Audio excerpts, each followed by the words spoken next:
Dear Heavenly Father, we thank you for this evening. We thank you that you held off the rain so that everybody could feel like coming. We ask that you go before us and that you just give us clear understanding of what Jen is trying to teach us. And just go before us this evening. In Jesus' name we pray. Amen. Amen. So this is Stun Gun Jen. Say that real fast. It's not a Chinese name. Hi everybody, welcome. Thank you guys so much for coming and taking time out of your busy lives to come here tonight to learn with us. So that you guys have an idea of who I am and where I come from.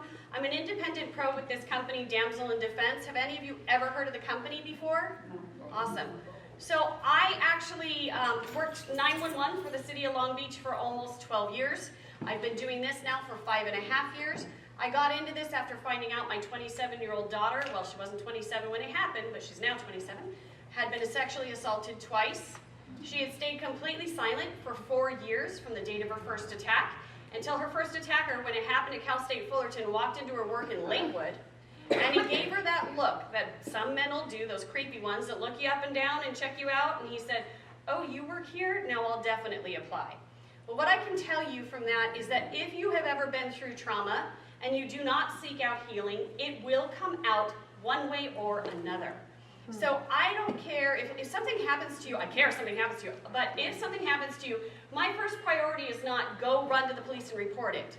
My first priority is you and getting your healing, okay? So if, God forbid, you are in that situation now, in the future, or ever in the past, and you need to get those resources, never hesitate to send me a text, give me a call, and say, "Jen, I need a number, and I will find it for you. I have a lot of resources to be able to give to you," okay? Because I can tell you that healing should always be the #1 priority, okay? Her second attacker was actually her boyfriend, and I'm going to ask you guys a question. About how many in the percentage of people who attack you are people you're familiar with rather than a stranger? Who can give me a number? 75. Higher. 90. 82. 82% of attacks happen by people that you know. This doesn't necessarily mean it has to be a best friend or a boyfriend or whatever. It can be. It can be somebody just familiar that you've met at a friend's party one time. Maybe you saw them at church across the room one time. Maybe they came in to visit at your church one time. But it is somebody that has some amount of familiarity with you. That masked man myth, that's what we always tend to think of when these things happen, is a myth. It is just that. So we have to be prepared always. If my daughter had even had these tools at the time of her attack, she wouldn't have had them in her hands. So what is very important is actually learning self-defense training. We host a free self-defense class for women only right in Long Beach once a month. It literally took me 15 minutes to drive here from where our class is. So it's not going to be a big drive if you guys live in the area. I'm going to pass out right now a sign-in sheet for all of you. It's just for me. I don't sell your information. If you share it with me, I will add you to my newsletter. I will make sure you always know about our class so that you can come. However, it is always on a Sunday because that's when our studio is closed. It's at 10:30 in the morning. So if you have a different church service you can attend so that you can still get to church and come to class that month, plan ahead. Okay? So I'm going to pass this out. You guys all have pens at your tables as well. Now before I really start rolling into this, let me ask you all, is there anything in specific you guys want to make sure I cover? Nothing? Okay, let me ask you this. What is the number one age group most at risk? In other words, what age group is 4 times more likely to be attacked than any other age group? Children? You guys are right in there. So college-age children. College-age girls are 4 times more likely to be attacked than any other age group. That being said, 1 in 6 young girls is actually molested in some way, shape, or form before they're the age of 17. Wait, that's 1 in 4. It's 1 in 6 little boys. It's disgusting, okay? And that's why we have this line of books here that you guys will notice on the flyers in front of you. And I'll pass some of these out for you guys to glance at while I'm talking. Here's the issue we have with our kids, okay? I have 3. I have my 27-year-old, I have a 14-year-old, and I have an 11-year-old. You can talk to your kids till you're blue in the face, right? You can tell them all of these lessons, but when we talk at children about that stuff, it goes in one ear out the other most of the time. These are storybooks that are meant to sit side by side with your kids. Read them to your children. Ask them pertinent questions as it goes along, and this is another better way to teach them. Body boundaries, how to listen to their intuition, how to get out of those tricky situations, because with children, it is over 90% of people that they know, love, or trust that harms them. And it's hard for kids to speak up. My daughter's first victimization actually happened when she was 10 or 11 years old with my brother's foster son. And we didn't realize it was as bad or affected her as much as it did. The other thing I can tell you is that people who are victimized, who do not get help, tend to be victims again, not because it's their fault by any way, shape, or form. This is something I found through this business, being here 5.5 years and talking to a lot of survivors. But if they don't get healing, somehow, I swear these predators smell it on them. And they tend to become victims more than once. So if you are ever in a situation with your child or another person's child who shares a story with you, listen to them, believe them, and get the resources to get them help ASAP. As little as something as my foster nephew groped my daughter's chest can severely affect somebody more than you would realize it would, okay?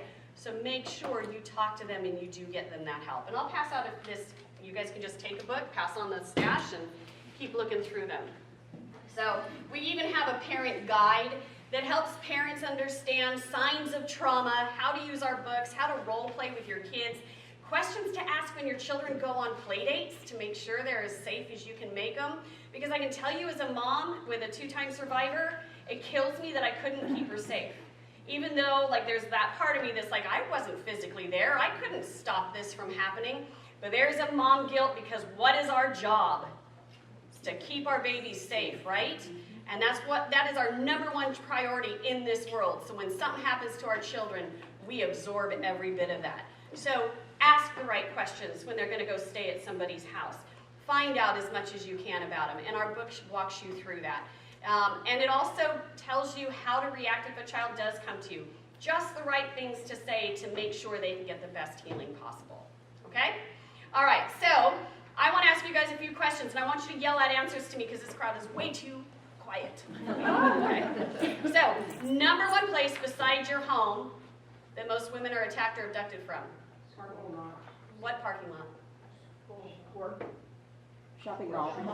Grocery store. So you're both close. Number one, okay? And mind you, think about this, we all go there. So it might just be a matter of, there's just more opportunity. Between each and every car is a hiding place. And how distracted are you usually when you're going to the grocery store? Plus, it's kind of like, our grocery store is kind of like our home, right? I mean, it's the place we're comfortable, we know it, you know which aisle everything is on, so you may not be paying as good of attention when you go. Now, how about top 3 places? We got grocery store parking lot as number 1. Give me 2 more places. Could be kind of there. Park? Could be there. Could be there. It's something that's common with all 3 of those places. Think. Playground. No? Got it. Public restrooms. Remember when you were little girls and you always went with your friends? And the boys always made fun of us because they thought we were silly because we always went in groups. What we really were was brilliant. And then we started to think that we're Wonder Women and we can do everything by ourselves, so now we never think to take a friend. We'll start thinking about taking your friend, okay? If you're not going to be able to take a friend into the restroom with you, and young girls, don't go into the restroom by yourself, take your mom, okay? I know that you feel like big girls, don't go by yourself, take your mom, okay? But when we're older, go through, check the stalls. If the door is locked, don't stay. If the doors are locked and you don't see feet, get out. I mean, obviously, if you see feet, they're female feet, then other women are doing their business. But if the door is locked and you don't see feet, or you see, obviously, men's feet, get out. Don't be in a compromising position where somebody can make you a victim. If it happens, is it your fault? No, it's never your fault. Ever, ever, no matter the circumstance. I don't care if you drank yourself into oblivion, it's still not your fault. When this happened to my daughter and she finally came to me, she told me the reason she hadn't told me is because she thought I'd be ashamed of her. That broke me. I had to shake her and tell her, I don't care if someday you are lying naked with your husband. No still means no, and it is still not your fault, and you will never have that shame. But that's how every woman who goes through anything like that ends up feeling. That's why so many go unreported. Okay? All right, you guys are home alone. Stranger comes to your door. What are you going to do? Don't answer it. Don't open it. That's part. What else can you do? They yell out.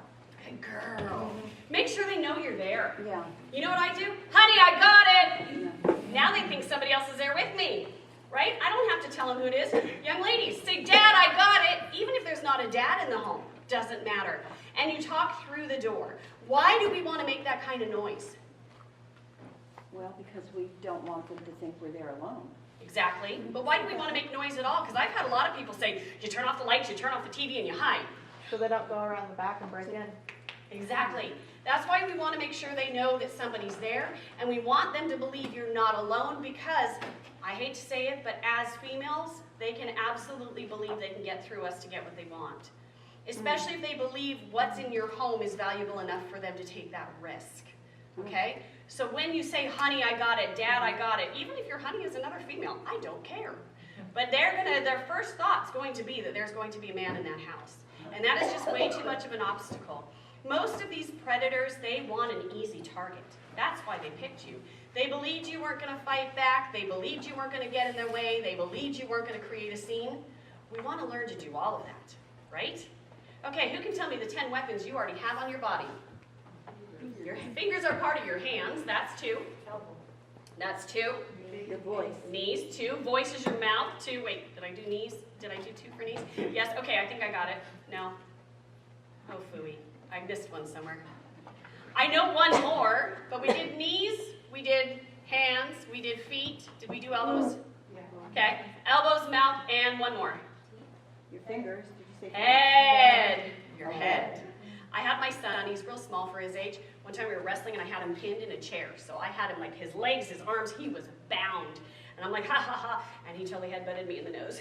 I'm like, go to your room. I was so mad. I thought he totally broke my nose. And about 2 minutes later, I'm sitting there going, I'm paying for that kid to take karate lessons. That was actually brilliant. So then I had to eat crow and call him out. I'm like, honey, I'm so sorry. I should not have gotten so mad. That is exactly what I want you to do if ever, God forbid, you're in a situation with someone who's trying to harm you. Don't ever do it to mom again. Don't do it to dad when we're playing around or your little sister. But if somebody else has their hands on you, you did exactly what you should have done. Way to go. High five, right? This is when I thought I was going to strangle him because it hurt so bad. So keep that in mind. Your head is a great tool. Your mouth is a tool for 2 reasons. Why? Biting, yeah. And yelling, okay? So let's talk about yelling and making noise. We actually have 3 steps to self-defense. What's your absolute first line of defense all the time? Be aware of your surroundings. Good girl, exactly. Situational awareness. Know your exits. Pay attention to the people around you. I saw several of you, when my partner over here, Paul, stood up, several of you checked out, who's that man in the room?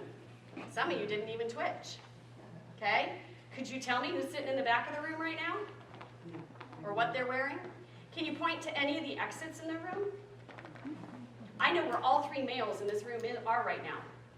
Can you tell me? Could you have told me there were 3? And mind you, males are not the only predators, females are too. In this day and age, with human trafficking the way that it is, women are used as lures on a constant basis, and sometimes they're just the crummy criminals themselves, okay? So don't just think because a woman is asking for your help or getting into your space that you are safe. You still stay on guard, okay? Especially if your gut is telling you you're not safe. Your gut is a gift from God. Our intuition is something we need to learn to use. We forget sometimes. We want to dismiss it sometimes. We'll sit there and go, oh, that's my friend's friend. He's got to be okay. No. If your gut is telling you it's not okay, it's not okay for you, and you need to get out of that situation every time. And you need to let that little inner brat inside of you, because all of us have a little inner brat. We need to let her come out sometimes. Because sometimes as women especially, we try and be too nice. We were raised to be the peacekeepers. We were raised to be the ones that we're the ones that are responsible for all the relationships, and everybody needs to like us. No. If somebody makes me uncomfortable, it's okay for me to tell them off if they can't take it. I'm just going to be real. How many of y'all are married? How many of y'all are dating? Okay? So if you're married, you dated at one time in your life, unless it was an arranged marriage. How much do men get subtlety? Sorry, gentlemen. They don't. Okay? Men don't get subtlety. So just simply saying, no, it's okay. No, that's not going to work with a lot of men, so we have to be much louder. So back to my top 3 things. First thing is situational awareness, knowing your surroundings, paying attention to the people around you and their behaviors. If a man or a woman approaches you and is far too charming, far too nice, sometimes that can be an alarm in itself. Somebody being nice doesn't mean they're a good person. Somebody being good looking and well dressed doesn't mean they're a good person. Think about Ted Bundy. Okay? And that's one of the tactics some of them will use is charm. How about forced teaming language? Have you guys ever heard of that term before? This is somebody who's trying to use language to make it feel like you already have some kind of a close relationship. Hey, let's go over here. We'll get some coffee. The let's, the we. They pull that in so that there's a forced relationship there that wasn't there before that gives you a false sense of some kind of a camaraderie together. So pay close attention to that. And then, of course, sometimes they are acting wiggy. Sometimes they're kind of moving their hands funny. They're watching their back. They want to know who else is around to see what they're doing. So pay close attention to the behaviors of the people around you, especially if it's someone that's setting off your alarms. I love to call the intuition the spidey senses because I have a total nerd husband, and I'm kind of nerdy myself. And it's those little hairs that stand up on the back of your neck. Somebody comes in a room and you're just like, yuck, right? There's a reason for the yuck, and that's somebody you need to stay away from. This is true even in church. In churches, you guys have new people come in sometimes. If you have a new person come in and you're just kind of going, there's something wrong, don't keep it to yourself. There needs to be people appointed for you to be able to go up to and say, my spidey senses are going off with that guy. Somebody needs to keep a good eye on him. I don't trust it. Find out what you can. And there's a lot of resources for you guys to find out who the predators are, at least the ones that have already been convicted in the area as well. So you can start looking some of those things up too. Okay, so if situational awareness is your first step to self-defense, what's your second?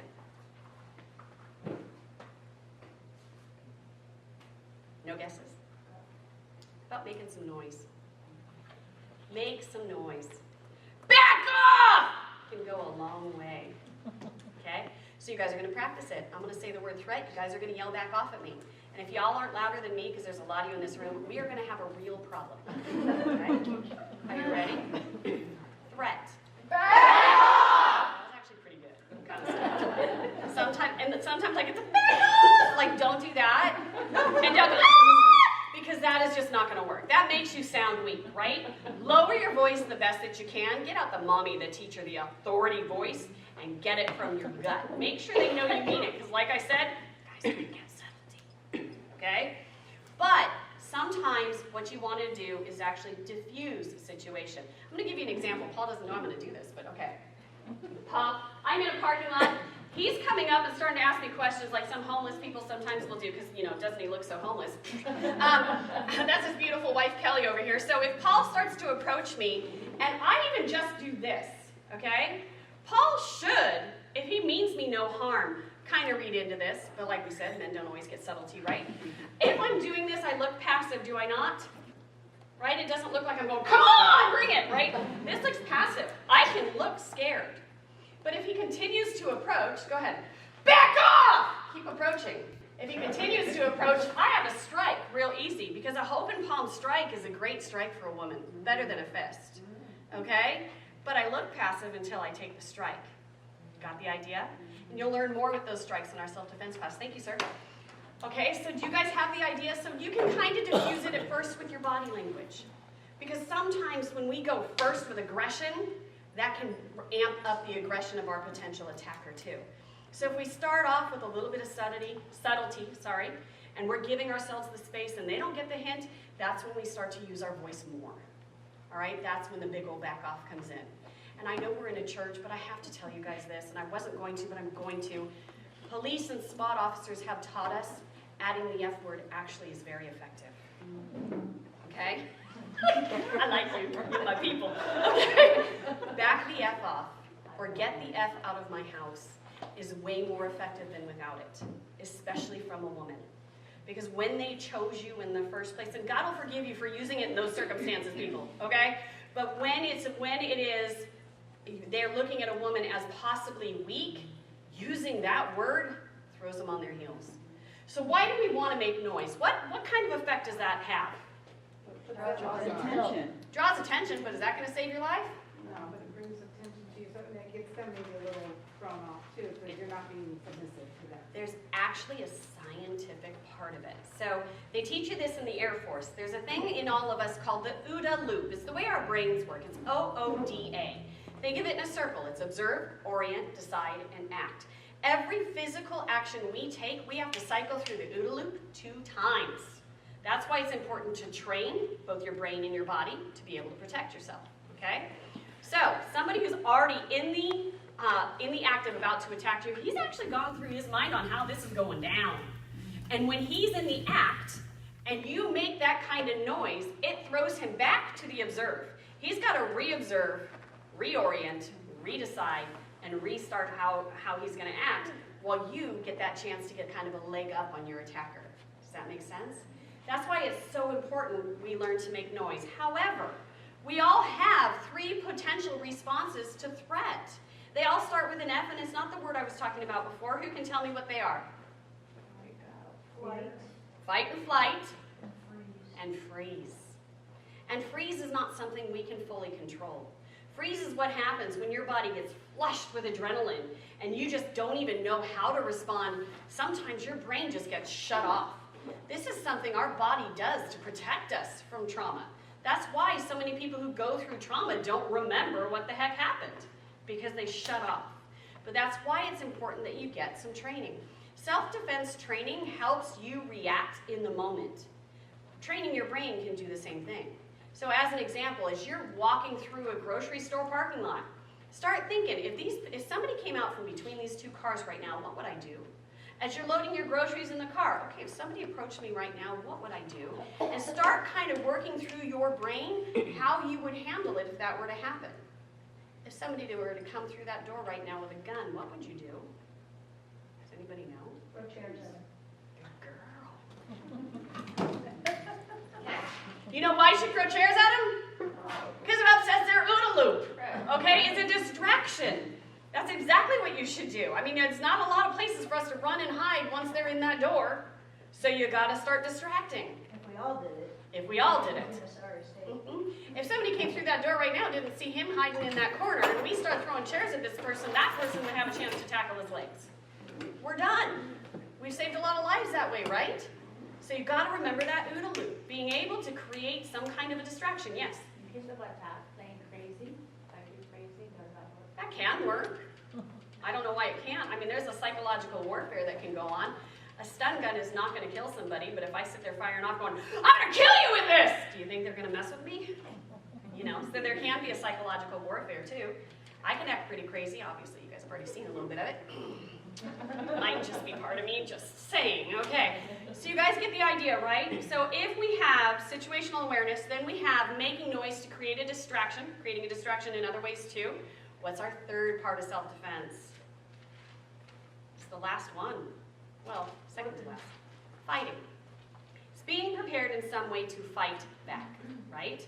Your fourth is, of course, getting away. Every single time. What's self-defense about? It's about getting away safely, right? You might take a couple of hits, but you're going to still be in one place, or one piece.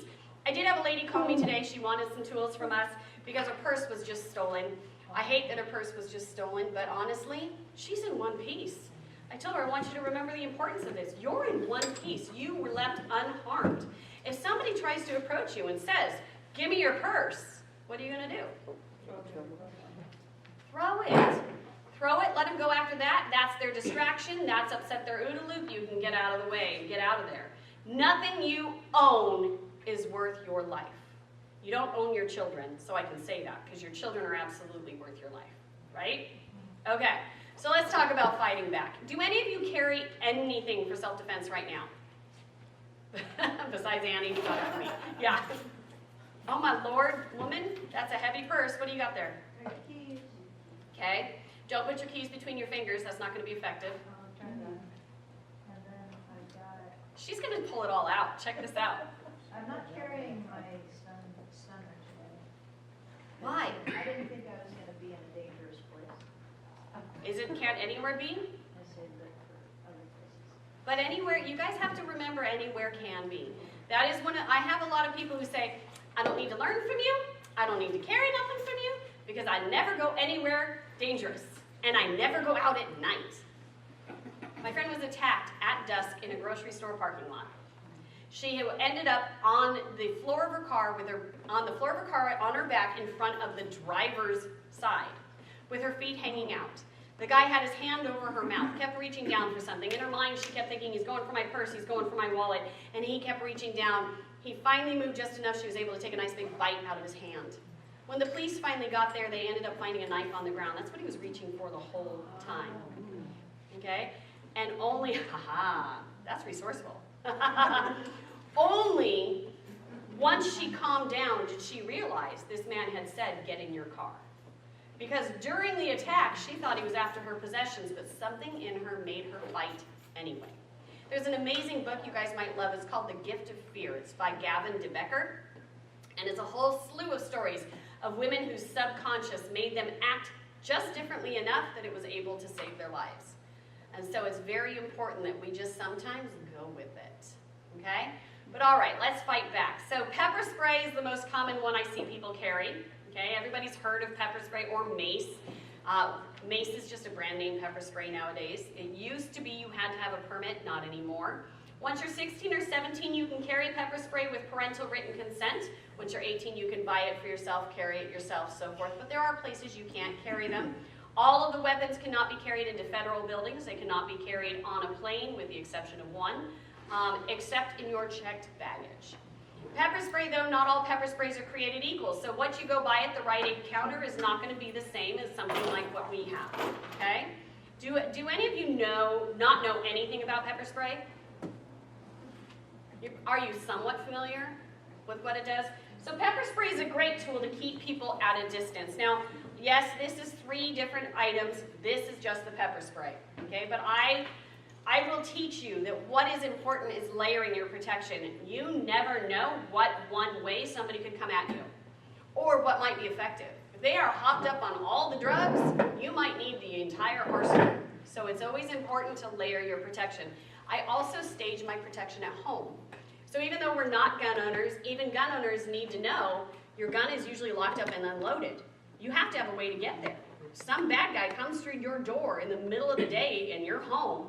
How are you going to get to your weapon unless you have things staged around the house? Now, she's resourceful. In her purse, she has a screwdriver. Screwdriver can be used for all sorts of things, but it can also be used for self-defense. And you can do that in your home, too. So tonight, when you go home and you sit in your favorite spot to watch your favorite show, look around you and go, what could I use here right now if somebody were to come in my door or my window to be able to protect myself? And if it's void, then you call me because I'll come do a home assessment and we can find ways to fill the gap. Okay? All right, pepper spray is going to keep people at a distance. Ours will spray up to 16 feet. So I would have no problem hitting that camera right there in optimal conditions. That means the way this room is right now. I don't have a breeze and it's not raining and all of that, right? Pepper spray also, at least ours, it is the hottest you can carry in this state without a special permit. Ours is an 18% OC. It also causes instant inflammation of all the mucous membranes. So they'll sneeze, they'll choke, they'll cough, they'll possibly even vomit. So one of the things we try and teach is if you use your pepper spray, step off the X right away, because they're still coming at you for another second or two until they get really hit with that pain. Then most likely they're going to be going down to their knees most of the time. If they can fight through the pain though, they're going to have everything but rescue breathing cut off. So they're not going to be able to maintain a run after you very well, okay? It also has a UV identifying dye. So once you spray and get away, they're going to glow under a black light for up to a week, okay? Pepper spray is not my first line of defense, but it is absolutely in my arsenal. Excuse me. With our pouches, you actually want to hold them in an open position like this, with that flat back in your hand, and use your thumb. They lock off to make sure my inert canister's in there. They lock to make sure they don't accidentally spray in your purse. You just twist it to the center to be able to spray. And you're going to use your thumb to do so. We're not going to be dainty girls, okay? We're going to use our thumb because, one, I have better grip on this. It's going to be harder to get away from me. I have better control and better aim, okay? So I like to have it like that. And you're going to spray in a zigzag. Think Zorro. Zorro marked his victims with a Z, and so are you. Not your victims, but your attackers, right? So you're going to mark across their face, get all of those airways completely covered. One more down the shirt is good too, because they may wash a lot during the week, but they may not do their laundry. So if you can tell them, well, that guy was wearing a shirt that said, I was normal 3 dogs ago, and give them a good description and pick him out of a lineup, they may be able to subpoena his clothing for your case as well, okay? Now, once you spray and get away, you don't stick around and admire your work. You're going to get somewhere safe, and you're going to call the police right away. It's the first thing you do, well, after you get yourself safe. Got it? Any questions about pepper spray? Let me pass it around a bit. Yes? Just a note, they confiscated the Canadian border. Oh, yeah. There's a lot of places. Disneyland will take it. The airport will take it. Something you need to know about ours, though, is that all of our weapons have an incident replacement warranty. So if you do use it in self-defense, you get your police report, you call me and say, hey, Jen, I used up my pepper spray, here's my police report, blah, blah, blah. We get you a free one back. We don't ever want you to sit there and go, oh, I still have some in here, but you just used up all the propellant. And now, God forbid, a second, I mean, we don't want one thing to happen to you, but God forbid a second one does and it just dribbles down your hand. That would kind of be terrible, right? So we had a lot of people who were like, well, I don't want to carry pepper spray because I'm afraid they're going to get it and use it against me. That's a big concern a lot of people have. So our company said, all right, we'll solve that for you. We are the first company to have a pepper spray with a disable pin. If this is around my wrist, would you please take this from me? Just take it, okay? Now try and spray it. Got to unlock it with your thumb, just like we just did. Twist it, try and spray it, it won't spray, okay? This takes out the counter pressure on the bottom of the canister, so it drops down into the holder. There's no counter pressure any longer on the bottom, and your attacker can't spray and use it against you now. So this is our protected pepper. It is the first on the market to be a disable pin pepper spray that can go right in your hand, right around your wrist. You've got it all the time. Easy peasy to use. I'll pass that around too. Just know that if you pull the pin out, good luck getting it back in. It is something you have to learn how to do. And that's true of all of our tools. If you decide to arm yourself with anything, first and foremost, get used to it. Play with it. Make it muscle memory for you. Open and close the spout of that pepper spray until you know that in the moment you could do it. In fact, open it while you're walking, because I've done it thousands of times. And we were put in a drill with a guy in a padded suit with inert canisters that had no pepper, but we were put in a drill trying to get in a car as he came around the car to come at us. I can tell you, I couldn't get my pepper spray unlocked while I was trying to beat this guy off of me. And almost every single one of us sat there laughing, going, oh my gosh, we are so lame. How did we not do this? We're damsel pros. We do this all the time. No, have it open. If it's in your hand, have it ready. Okay? Any questions on pepper spray? So what can you tell me about pepper spray that it's not going to do? It's not going to kill them, right? What did you say, Kelly? Oh, I said the same thing, it won't kill anybody. Yeah, it won't kill anybody. So if you do have kids, no, it's not child safe unless you have the protected pepper and you take that pin out, okay? But if they do spray it, are they going to die? No, my friend's son thought it was Banaka. Oops. They're gonna scream, they're gonna cry, they're not gonna die, and that's true of all of our tools, okay? So the thing that pepper spray isn't gonna help you with is the one thing that happens to women more often. If you're grabbed from the back, how are you spraying that in their face? Paul, can I use you again? It's not the stun gun question. But it will be. So, okay, if all I have is this pepper spray, and this is what I'm talking about with layering your protection. If all I have is this pepper spray, and somebody is actually able to come up on me and put me in a chokehold, okay? I don't even know where his face is. Why are you squeezing? I gotta talk. You know that. She's so peeved. For last time. I don't even know where his face is. How is that going to be effective? So you have to have something for close contact. That's what that other tool is that's coming around on those pepper sprays. This is called, well, we call it a socketumi. Technical name is a kubaton. With this in my hand, any strike is more effective. I can hit him right in the thigh. I can hit him in the groin. I can even hit him in the head because I can hit him with either side of it. Okay? First and foremost, the most important thing when somebody puts you in a chokehold is to what? Breathe. So you want to tuck your chin right into their elbow. Now he can squeeze as much as he wants. I'm still going to be able to breathe for quite some time, more than if I didn't tuck. Okay? Shrug and tuck. Okay? And start fighting. Okay? I can start striking now. If he doesn't know how to do a proper chokehold, and I'm able to get his thumb and pull it back, I'm the one with all the control. And now I can strike him anywhere I want. Got the idea? That's why it's important to carry more than just pepper spray. If they grab you from the back, it's not going to work. If it's bad winds, it's not going to work so well. If it's raining, it's not going to work so well. But if I can take him down with this, if I beat him to the ground with this, then I can pepper spray him while he's down there too. Because yes, officer, he was getting back up. And then he has a UV dye all over him as well, right? But if I'm beating him with this and he doesn't go down, but he stops, I can't keep going after him. If he turns to run, I can't keep running after him. Self-defense law is once you have a chance to get away, you do. Okay? Women do get away with a little bit more, but don't try to. Okay? Only because, obviously, if I go up against somebody of this size, am I going to always win? Well, I might if I have equalizers, and he doesn't. Okay? But I need to be able to make sure I have a chance to get away. And sorry, officer, I don't run that fast. Okay? So just keep that in mind, too. All right? All right, now, the thing with the kubaton that you have to know, that little tool that's going around, that is a class 3 felony if you try and take it on a plane. Okay? It is legal to carry in self-defense in your normal world. Never remove the key ring from it. It has to be able to serve a secondary purpose. You do not have to have keys on it, but it is a little bit better if you do. And if you do, you can also swing your keys and hit your attacker too. But we have another solution. It's called the tactical pen. This is the same type of weapon when it comes to striking, but because it's a pen, I can actually carry this on a plane, and I have 8 times. They can choose to confiscate it, but they cannot prosecute. And I have never had them even question it. And also, if you're going to those places like Disneyland, concerts, and so forth, put it on a journal, put it on a checkbook before you get to security, so they just see it as a regular pen, because it writes beautifully actually, but it's a striking tool, flashlight, strobe, and DNA collector.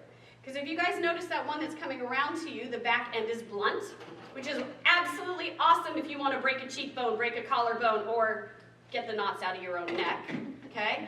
This one's jagged though. A strike and a scrape with this, and I'm going to get the skin cells, the blood, whatever I need, off of the back side of this, plop it in a paper bag, get my police report, and call up my damsel pro and say, the police have my tactical pen as evidence, blah, blah, blah, and we're going to get you a new one. Isn't that awesome? Same type of weapon though. Any strike's going to be more effective. Now, a martial artist can teach you all sorts of locks, holds, blah, blah, blah. I'm not going to teach all that. You won't remember it, okay? But even reinforcing your fist, striking with either end, rolling it over bone and poking it into soft tissue. This is a pain compliance tool. It's to get them to let go of you. It's to show them that you are a harder target than they believed you were. Got it? I'll pass this around, please. To open the pen, it's just a quarter turn. Do not pull it. It will strip my pen, okay? There you go. Any questions on the striking tools at all? So we have something for close contact. We have something for distance. What I didn't show you is other things to make noise besides your mouth, right? Let's try that again. By the way, threat. Try it again. Threat!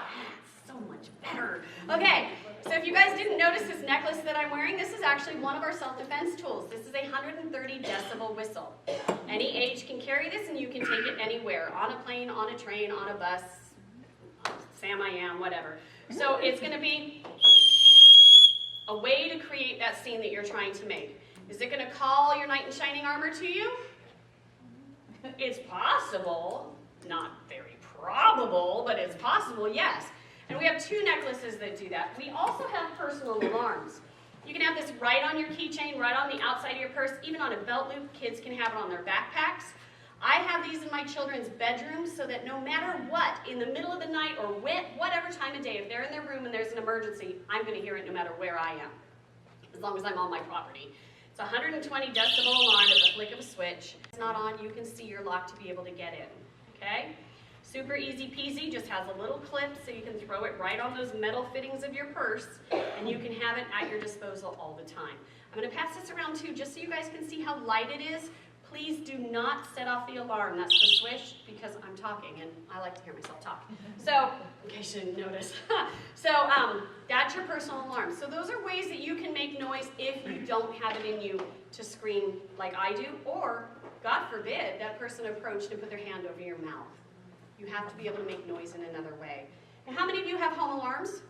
Have your house well secured? And how many of you can travel with those alarms? Okay, well you can now. So this is our door stop alarm. This is how you're going to secure your house at night if you don't have a home alarm, or if your home alarm does not handle every possible point of entry. I know some of them, it's so expensive to have a monitor on every single window, so sometimes we skip a few. This is 20 bucks, okay? It's a door stop. You turn it on, you put it behind your door at night, somebody tries to walk in, and they're going to be met with an alarm. Now, our company got smart. They realized that windows and sliders need security too, so they put a suction cup on it. So you press that against the glass, press down the activator for the suction cup, put it on high sensitivity, then you don't even have to hit the plate, you just bump it, and it doesn't even hit the plate. So you find what works for your point of entry, high or low, it is not volume, it's sensitivity.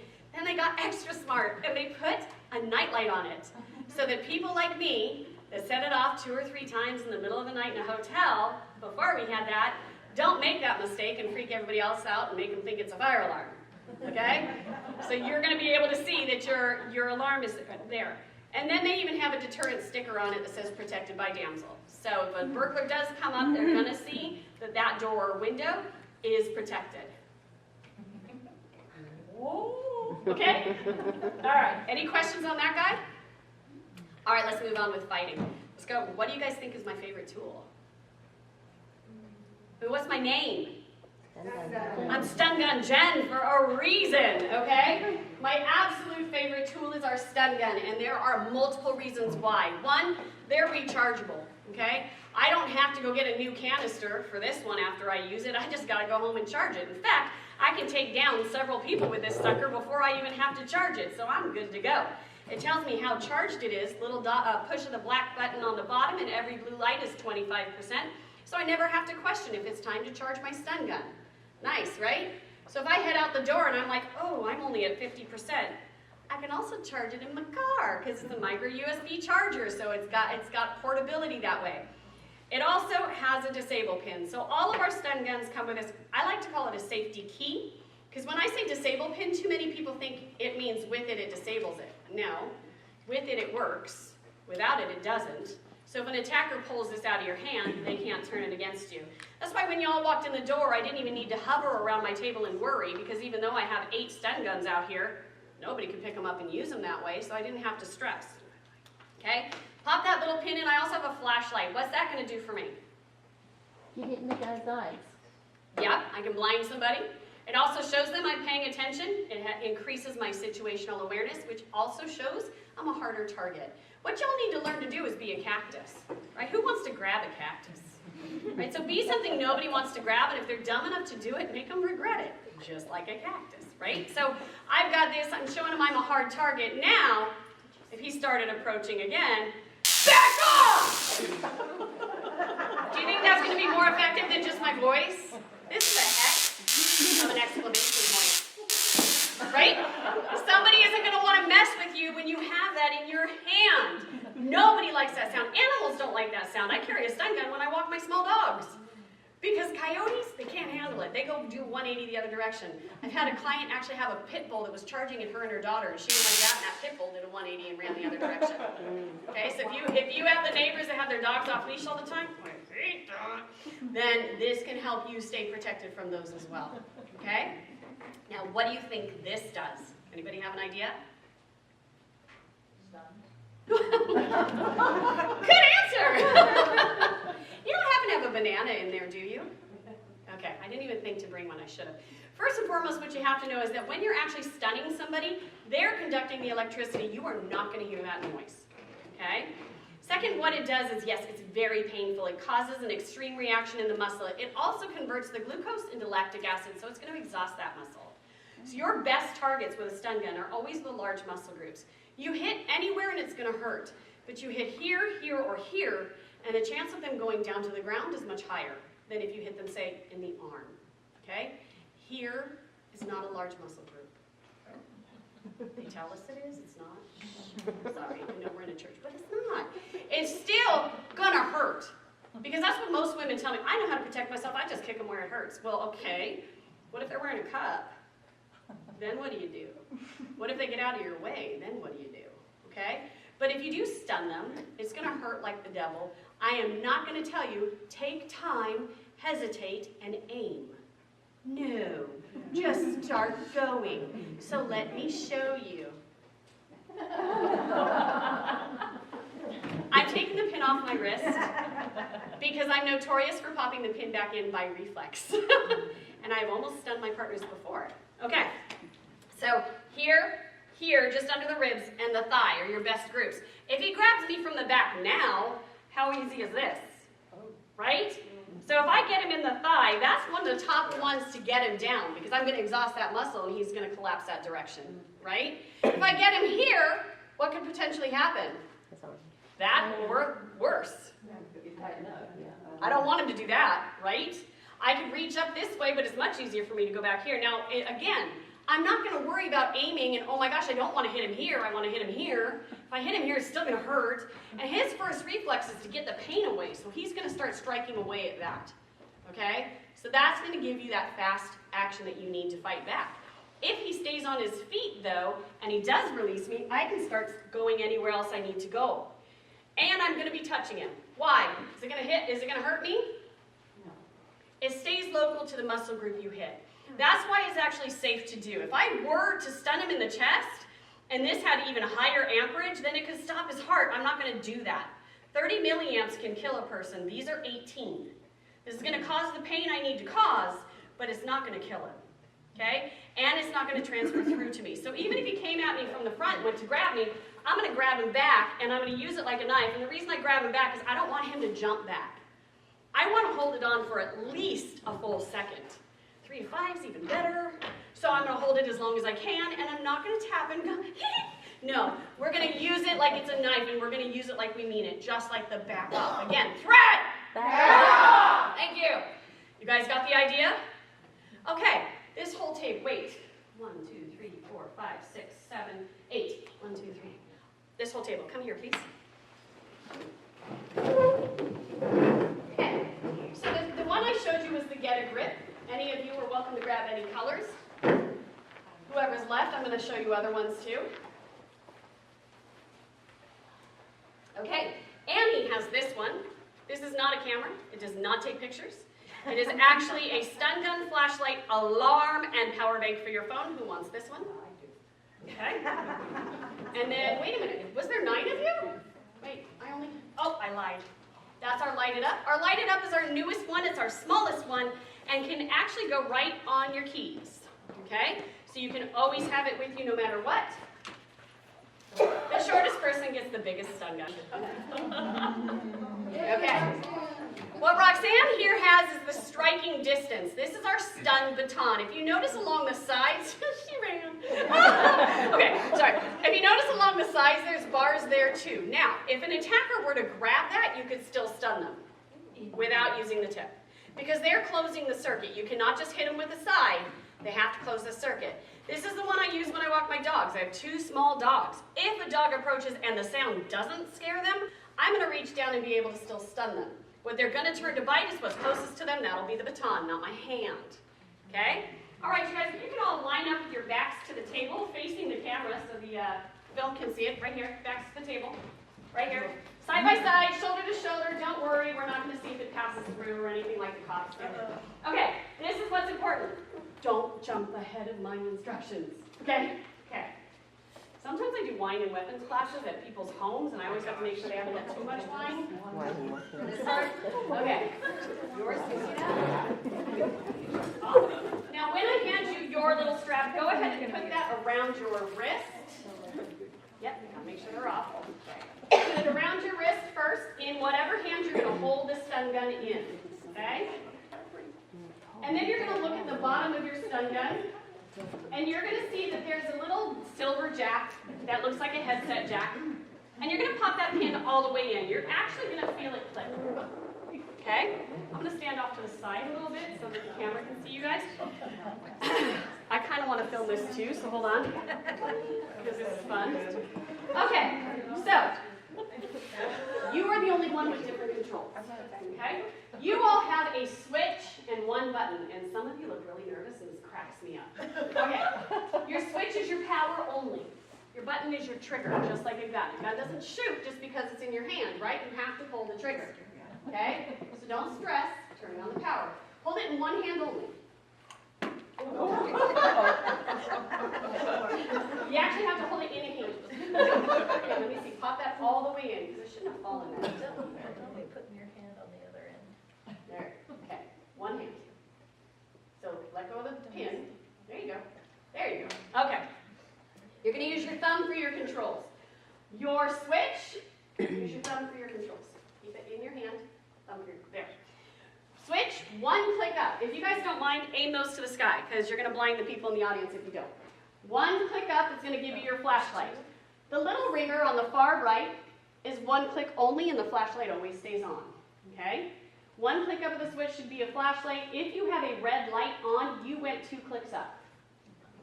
I would do 2. How do you change? Come down 1 click. I can't, my thumb's sweating. I'm stressing a little bit. Oh, there you go. The red light's still Oh, on. now you did. Wow! Okay, that got me. Okay. Now, with the gotcha, what was your name that has the camera? I said, Medicet? yes. Okay. When you go all the way up, if the alarm goes off, hit the black button. If you want to see the alarm and it doesn't go off, hit the black button. Your silver button is your stun button. Okay? Everybody go and 2nd click up. Your red light should come on all the way up. Is yours all the way up? My gotcha's been stuck lately. Yeah. It is? Yep. Oh, there it is. Okay. All right, the gotcha, normally the flashlight goes off. Mine's got a malfunction. I have a lifetime warranty. I'm not stressing about it. Okay. All right, when I say threat this time, you guys yell back off and hit your trigger. Are you guys ready? No. It might help if I had it on video. It says silver Okay. button, right? No, you can hold hands. I don't care. It's not going to hurt anybody.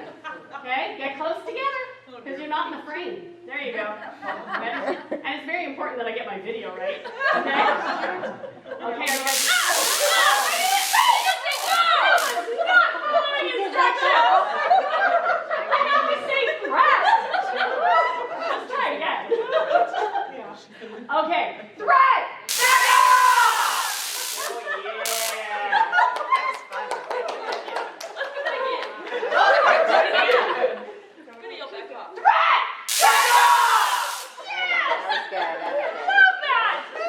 Okay, go ahead. Power all the way down. Pin out. Set it on the table before I approach.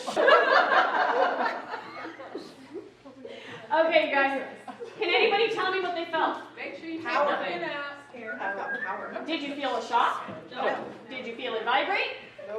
Was it a lot less scary once you fired it? Yes. Anybody else want to fire them right now, or do you want to wait till I'm done? Kids can't, I'm sorry. I'm sorry, hon. Okay, you guys get the idea?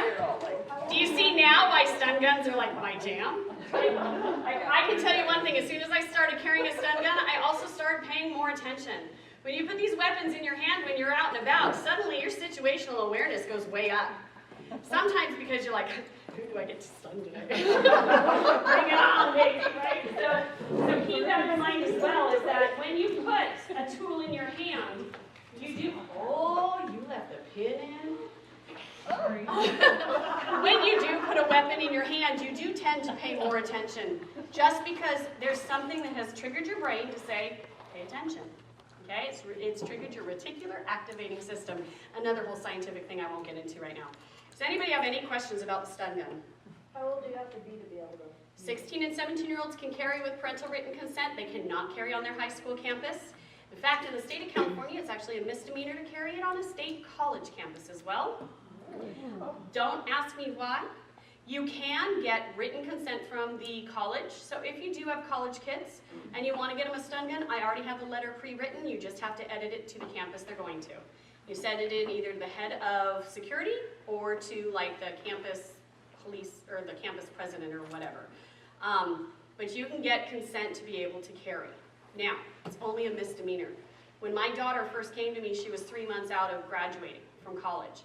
And when I found this company 2 weeks later, that was a God's timing thing. When I found the company 2 weeks later, I had her start carrying right away. I didn't write a letter. Forget it. I told her, I'll pay the ticket. I don't care. Just have this with you. Because I would much rather ask for forgiveness than permission when it comes to your safety. Now, what doesn't make sense to me with that law, too, is that a stun gun hurts who? The person you touch. Pepper spray can go on a college campus.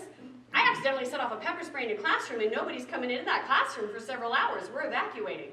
But a stun gun would only hurt the one person. So don't ask me why it's that way, because lawmakers sometimes are irrational. Okay? And it's got the same rules as everything else. No federal buildings. Don't carry it through TSA. All the amusement parks and stadiums will confiscate them, though it's not against the law, it is against their rules, so you will have the opportunity to take it back to your parking space at that time. But you're probably not going to do that in an hour-long line at Disneyland, so please don't take it to Disneyland. I used to, if there's not a metal detector, and you're really concerned about your safety, you may not want to film this part. Every grown woman has wasted space between here. It's really easy to be able to hide some of these things in that wasted space if there's no metal detector, because most of them aren't padding between your boobs when they're patting you down. So if you have to carry something, it's not against the law, and you want to be safe, that's one good place to put it. Okay? That and under your feminine products in your purse as well, because they don't ever like to leave in the pocket. You don't. Especially if you get one of the male security guards, they just don't. Okay. Real quick, one of the things I didn't show you guys is with the striking tools, there are different places on the body that are more effective to strike. The darker the pink, the more permanent injury to lethal strike you can take. So the Kubaton and the tactical pen can potentially be lethal if used with enough force in these darker pink areas. Keeping that in mind, okay? Now, most of us don't have necessarily that much strength. I am not telling you go take their life unless you have to. If it's yours or theirs, it needs to be theirs. It wasn't you that made the choice to be attacked that day, but it needs to be your choice to get home safe. If you can't have a warrior mindset and be able to take out somebody's eye or do some real damage to make sure that you get to go home safe to your family, then don't get anything. Don't bother with any of this. But I'm going to guess because you're here, you already have that mindset. You already want to make sure you're home to protect your families, right? So you have to be willing to do what you got to do.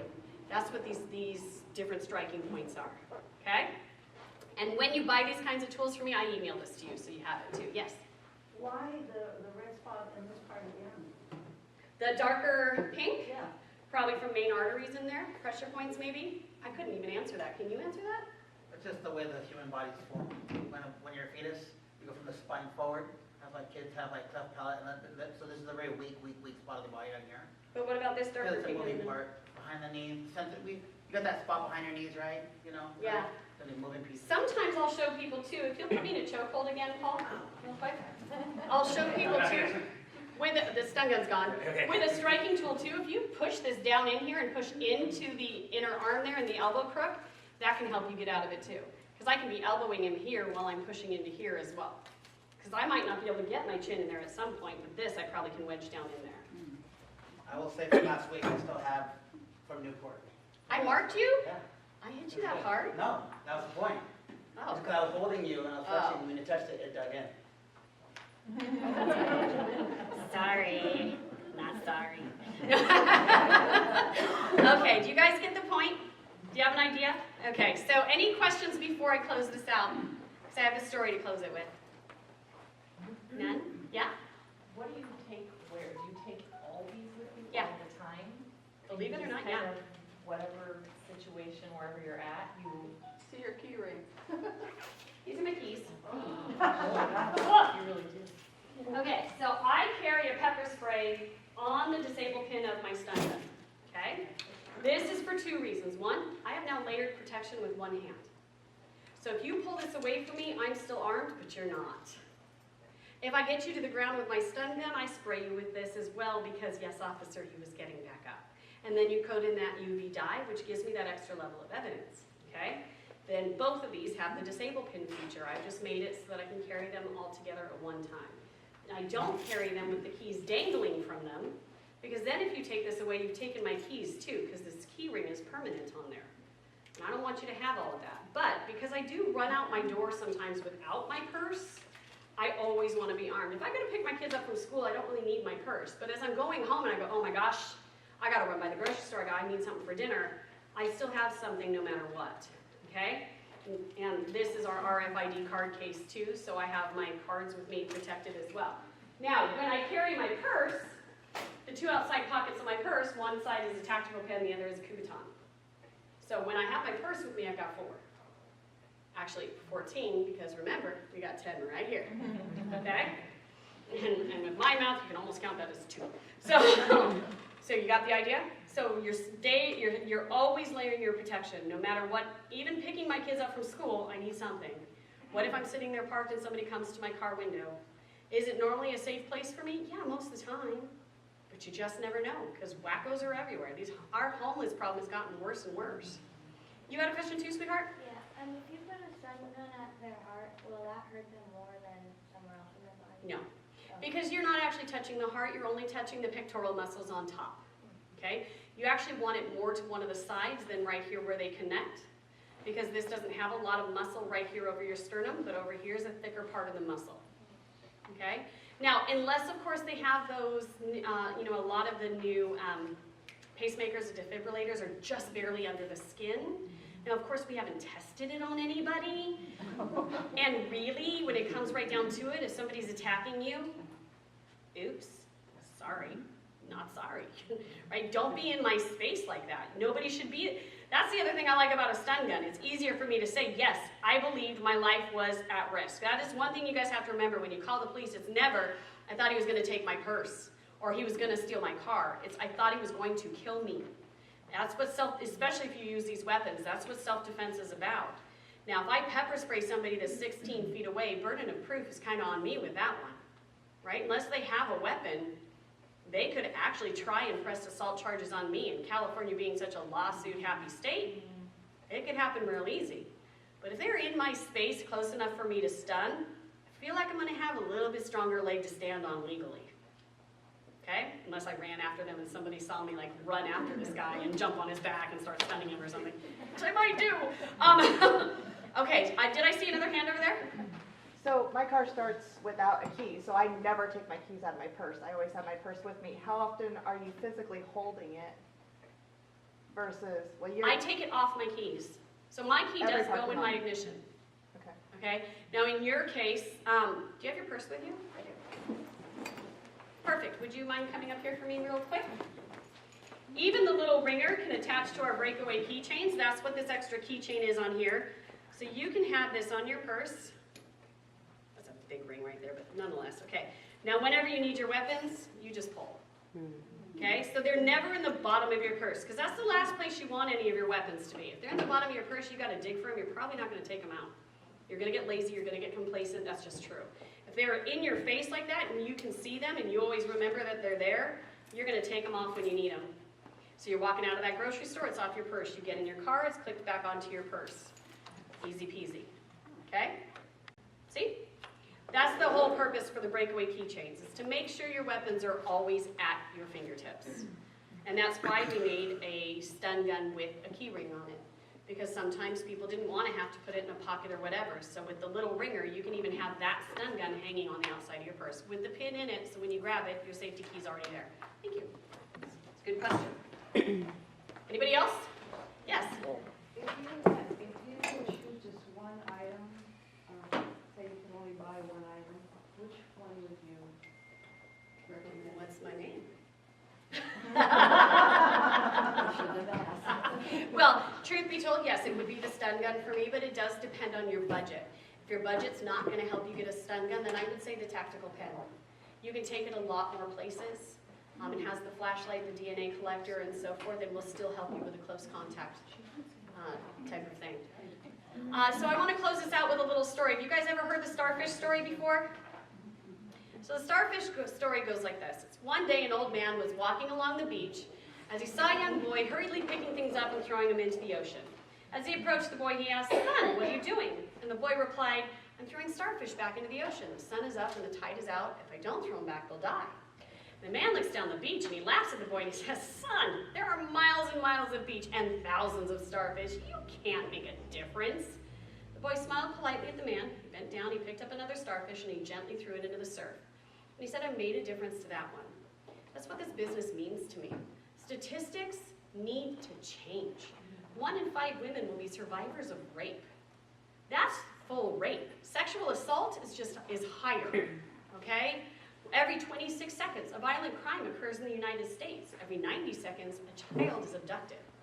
I'm trying to change those statistics. I got a lot of starfish to throw into the surf.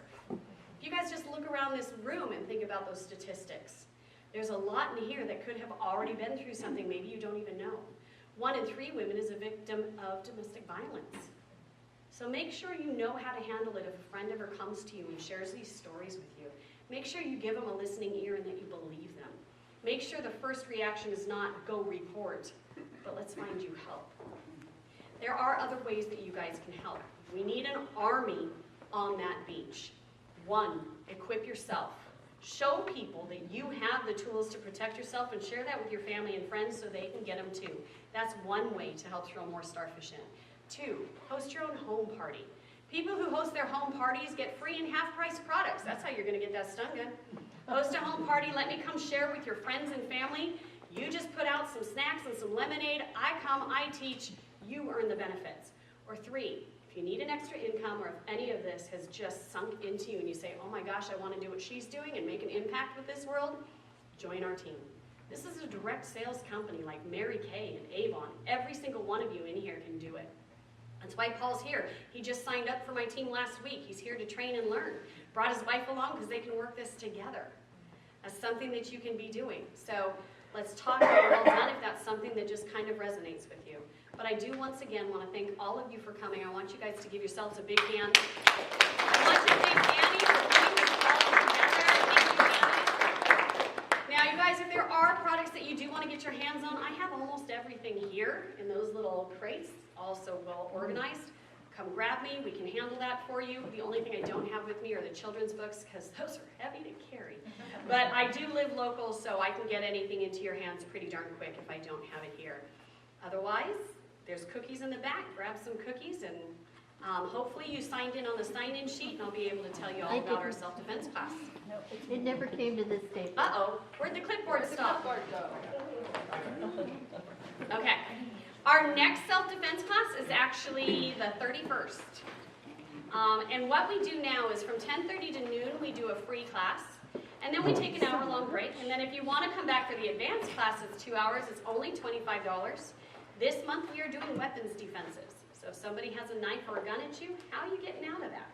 And that's what the advanced class will focus on. So make sure you leave me your information. I'll send you the Eventbrite links for those classes. So if you want to come and partake, I would love to have you guys there. You'll have to see this mug again.